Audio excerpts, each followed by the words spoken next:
الصلاة والسلام علیک یا رسول اللہ، الصلاة والسلام علیک یا حبیب اللہ صلی اللہ تعالی علیہ وسلم۔ پیارے اسلامی بھائیوں، آج ہم بیان کرنے جا رہے ہیں کہ غسل میں کتنی چیزیں فرض ہیں۔ جتنی چیزیں غسل میں فرض ہیں ان کی تکمیل پوری طور پر کرنا ضروری ہے۔ اگر ان چیزوں میں جو چیزیں غسل میں فرض ہیں اگر ان کو صحیح طور پر ادا نہیں کیا جاتا ہے تو غسل ہمارا مکمل طور پر نہیں ہوتا ہے، بلکہ ہمارے غسل میں کمی باقی رہتی ہے۔ اگر ہم ادھورے غسل کر کے نماز کو ادا کرتے ہیں تو اس صورت میں ہماری نماز بھی ادا نہیں ہو سکتی۔ کیوں؟ جب ہم پاک ہی نہیں ہے شریعت مطہرہ کے اعتبار سے تو ہمارا غسل جب نہیں ہے مکمل طور پر تو اس صورت میں نماز ادا ہو نہیں سکتی۔ پیاروں، تو آئیے بیان کرتے ہیں کہ غسل میں 3 چیزیں فرض ہیں۔ پہلی چیز بیان کرتے ہیں کہ وہ کون سی چیز ہے جو غسل میں فرض ہے۔ پہلی چیز ہے کلی کرنا۔ اب یہ کلی جو کی جاتی ہے غسل میں، اس کو فرض قرار دیا گیا ہے، تو اس کے کلی کرنے کی صورت کیا ہے، کس طرح سے کلی کرنی چاہیے؟ تو بیان کرتے ہیں کہ کلی اس طرح کرنا کہ منہ کے ہر پرزے، ہر گوشے میں پانی پہنچ جائے، ہونٹ سے حلق کی جڑ تک ہر جگہ پانی بہہ جائے، مسوڑے، دانت کی کھڑکیاں، زبان کی ہر کروٹ میں، حلق کے کنارے تک پانی پہنچے۔ روزہ نہ ہو تو غرارہ کرے تاکہ پانی اچھی طرح ہر جگہ پہنچ جائے۔ دانت میں کوئی چیز اٹکی ہو، مثال کے طور پر کسی نے گوشت کھا لیا یا کوئی ویسی چیز کھا لی جس کی وجہ سے وہ دانتوں میں اٹک گئی، تو بیان یوں کرتے ہیں کہ اس کا بھی دانتوں سے جدا کرنا ضروری ہے۔ اگر اس چیز کو دانتوں سے نہیں چھوڑائیں گے تو وہاں پانی نہیں پہنچے گا، تو ایسی صورت میں اس کا غسل مکمل نہیں ہوگا۔ تو ایسی چیز کا چھوڑانا ضروری ہے، بے اس کے غسل نہ ہوگا، اور بے غسل اگر نماز پڑھی تو نماز بھی نہیں ہوگی۔ اگر دانتوں میں کوئی چیز پھنسی ہے تو صحیح طور پر اس کو نکال کر وہاں تک پانی پہنچا دیا جائے تاکہ غسل پائے تکمیل تک پہنچ جائے، اور اگر وہ نہیں نکلی اور وہاں پانی نہیں پہنچا تو پانی نہ پہنچنے کی وجہ سے آپ کا غسل بھی نہیں ہوگا۔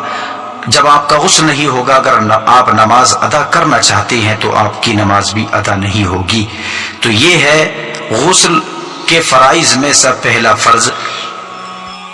غسل کے فرائض میں سے دوسرا فرض جو ہے وہ ہے ناک میں پانی ڈالنا۔ اب یہ ناک میں پانی ڈالنا، اس کی صورت کیا ہونی چاہیے، کس طرح سے ناک کو صاف کرنا چاہیے؟ وہ بیان کرتے ہیں کہ ناک میں پانی ڈالنا یعنی دونوں نتنوں میں جہاں تک نرم جگہ ہے وہاں تک دھلنا، کہ پانی کو سونگھ کر اوپر چڑھائے، یعنی اس طرح سے چڑھائے کہ ناک میں کوئی بھی چیز باقی نہ رہے، تاکہ بال برابر جگہ بھی دھلنے سے نہ رہ جائے۔ اگر ایسا ہو گیا کہ بال برابر جگہ بھی ناک میں دھلنے سے رہ گئی تو غسل نہ ہوگا۔ اور وہ چیز جو عورتیں جب غسل کرتی ہیں تو غسل کرنے کی صورت میں عورتوں کے ناک میں جو نتنی وغیرہ ہوتی ہے تو عورتوں کے لیے ضروری ہے وہ اس کو بھی ہلا لیں تاکہ صحیح طور پر وہاں پانی پہنچ جائے۔ ناک کے اندر رینٹ سوکھ گئی ہو تو اس کا چھڑانا بھی فرض ہے، اور ناک کے بال کا دھلنا بھی فرض ہے۔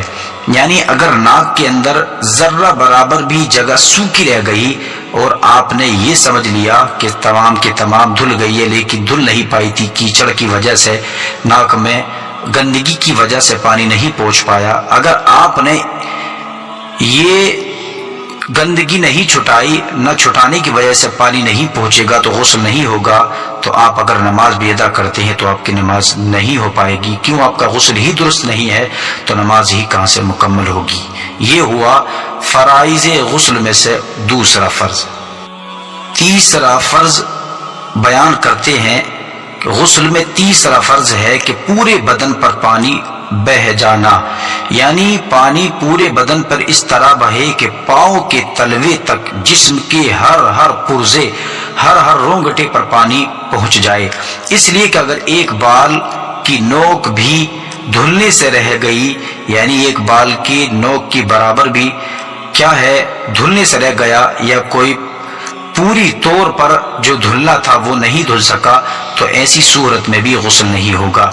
تو یہ ہیں 3 چیزیں غسل میں فرض، یعنی پہلے بیان کیا ہے کلی کرنا، پھر دوسری چیز بیان کی ہے ناک میں پانی ڈالنا، تیسری چیز بیان کی ہے پورے بدن پر پانی بہانا۔ یہ 3 چیزیں غسل میں فرض ہیں۔ جو بندہ ان کو صحیح طور پر ادا کرتا ہے وہی بندہ غسل کا حامل ہوتا ہے، وہی بندہ کہلاتا ہے کہ ہاں اس نے واقعی غسل کیا ہے۔ اگر وہ نماز ادا کرتا ہے اس کو مکمل کرنے کے بعد تو اس کی نماز صحیح طور پر ادا ہو جائے گی۔ پیارے اسلامی بھائیوں، ایسا بھی ہوتا ہے کہ لوگ خیال یہ کرتے ہیں، بہت سے لوگ ایسا بھی کرتے ہیں کہ نجس تہبند باندھ کر غسل کرتے ہیں، خیال کرتے ہیں کہ نہانے میں سب پاک ہو جائے گا، یعنی تہبند کو باندھا اور باندھ کر وہ تہمت جو ناپاک ہے اسی تہمت کو باندھ کر نہاتے ہیں، اور یہ خیال کرتے ہیں کہ یہ جو ہے جب ہم نہائیں گے تو یہ بھی پاک ہو جائے گا۔ تو پیارے اسلامی بھائیوں، اس صورت میں اگر ہم نہاتے ہیں تو نجس تہبت باندھ کر غسل کرتے ہیں، تو ایسا جو کرتے ہیں اس سے ہمیں گریز کرنا چاہیے، بچنا چاہیے، کیونکہ ایسا نہیں بلکہ پانی ڈال کر تہبند اور بدن پر ہاتھ پھیرنے سے نجاست اور پھیلتی ہے، اور یہ نجاست جو ہے اس حد تک پہنچ جاتی ہے کہ جس برتن کو وہ ہاتھ سے پکڑتا ہے اس کو بھی نجس کر دیتی ہے، اور جس برتن میں جو پانی ہے اس پانی کو بھی نجس کر دیتی ہے۔ جب ہاتھ ہمارا اس تہبند جو ناپاک تہبند تھا اس پر لگا، اس پر سے نجاست ہمارے ہاتھ پر آئی، جسم ہم نے ملا تو جسم پر گئی، پھر اس کے بعد وہ برتن ہم نے چھوا تو اس برتن پر بھی گئی، یہ نجاست سارے بدن اور نہانے کے برتن تک کو نجس کر دیتی ہے۔ اس لیے ہمیشہ نہانے میں بہت خیال سے ہمیں نہانا چاہیے، پہلے بدن سے اور اس کپڑے سے جس کو پہن کر نہاتے ہیں نجاست دور کر لیں تب غسل کریں، ورنہ اگر غسل کیے تو غسل نہ ہوگا۔ کیوں؟ اس لیے کہ اس طرح ہاتھ سے جن چیزوں کو چھوئیں گے سب نجس ہو جائیں گے۔ تو پیارے اسلامی بھائیو، ہاں اگر تالاب میں ہے اور تالاب میں ہے اگر اس نجس کپڑا ہے اس کو ملتا ہے، ملنے کے بعد اگر وہ نہ بھی ملے اور لیکن اس کا بہاؤ اس کو لے جائے تو اس صورت میں وہ پاک ہو جائے گا، غسل بھی اس کا ہو جائے گا، کپڑا بھی پاک ہو جائے گا۔ نجس کپڑا پہن کر اگر تالاب وغیرہ میں نہاتا ہے اور تالاب وغیرہ میں اگر اس کی نجاست اس کے بہاؤ سے ہی دور ہو جاتی ہے تو ایسی صورت میں کپڑا جسم دونوں پاک ہو جائیں گے۔ اور اگر نجاست اتنی گاڑی ہے کہ وہ بغیر ملے دور نہیں ہوگی تو ایسی صورت میں تالاب میں ہوتے ہوئے بھی اس کو ملنا ضروری ہے، اور اس کو جب مل دیں گے تو وہ کپڑا اور وہ آدمی جو اس میں کھڑا ہے تو وہ بھی پاک ہو جائے گا۔ تو پیارے اسلامی بھائیوں، یہ وہ چیزیں جو غسل میں فرض ہیں، اور اس بات کا بھی خیال رکھنا ہمارے لیے ضروری ہے کہ یہ اگر ہم صحیح طور پر غسل کریں گے تبھی رب کی بارگاہ میں ہماری نمازیں قبول ہوں گی۔ اگر ہم صحیح طور پر غسل نہیں کریں گے اور نمازیں پڑھیں گے تو تب بھی ہماری نمازیں رائگاں جائیں گی، بیکار جائیں گی، کیوں؟ ہم نے صحیح طور پر غسل ہی نہیں کیا۔ ہمارے لیے ضروری ہے کہ ہم صحیح طور پر غسل کریں۔